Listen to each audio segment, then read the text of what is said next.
SD Cipange nomor 173623 dong di Hasang. Oh berarti ini cabang ya. Boleh kejadiannya Pak, kapan ini Pak? Tahun 2018. 17. Tahun 2017 Pak. Ini dua agak lokal. Sekolah SD atau gimana ini Pak? SD Pak. SD ya. Ini berapa kelas yang bisa digunakan Pak? Cuma yang bisa digunakan ini 4 kelas Pak. Kelas 1 sampai kelas 4 ya. Ya, sementara murid dari kelas 1 sampai kelas 6 mencapai dia 80 siswa. Namun sementara kelas 6 kelas 5 sampai kelas 6 ke SD Induk. SD Negeri nomor 173623 Cipange. Kalau jarak Cipange ke tempat kita ini Hasang ini 3 km Pak. artinya anak-anak yang kelas 4, kayak kelas 5 dan kelas 6 harus jalan kaki ke sana ya? Jalan kaki Pak. Artinya seandainya dibangun yang 2 kelas ini, mereka tak perlu jalan ya Pak ya? Ya perlu jalan Pak. Ya. Yang juga ini udah berapa setiap musrembang maupun ke dinas pendidikan ini sudah sering kita laporkan bahwasanya agar dikeluarkan nomenklaturnya Pak.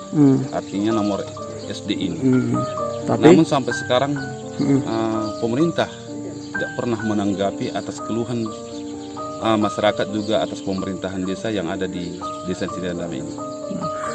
Kalau dari jumlah siswa, apakah mencukupi memang Pak? Mencukupi Pak. Mencukupi, karena ya? di mana penduduk desa Cindadame ada 285 kakak, sementara di desa khusus Hasang ini jumlah kakaknya 132 kakak.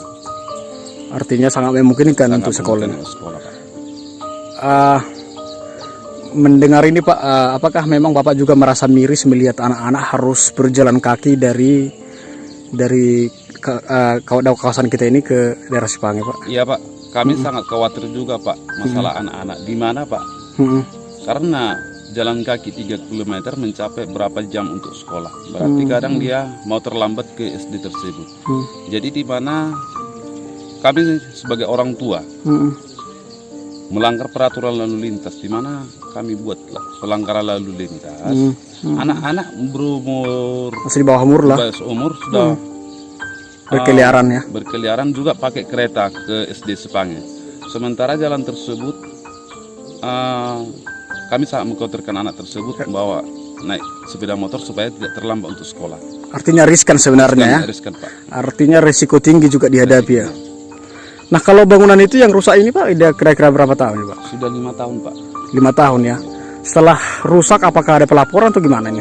Kami sering pelaporan di atas musrembang desa, juga ke dinas pendidikan pun, ke bencana alam kami sudah. Di mana tahun semalam Pak, pihak dinas pendidikan sudah turun ke lokasi. Namun sampai sekarang katanya ada anggaran IP, tapi anggaran tersebut pun tidak dikuncurkan untuk membenahi gedung sekolah ini. Di mana Pak ini 3 lokal dulu SD, sementara 2 lokal sudah rusak, tinggal 1. Jadi yang 1 ini pun akan segera mungkin akan roboh nih Pak. Ya artinya dari kondisi seperti ini kemungkinan besar bangunan sampingnya itu akan terikut juga ya Pak? Terikut juga Pak. Ya Pak ya.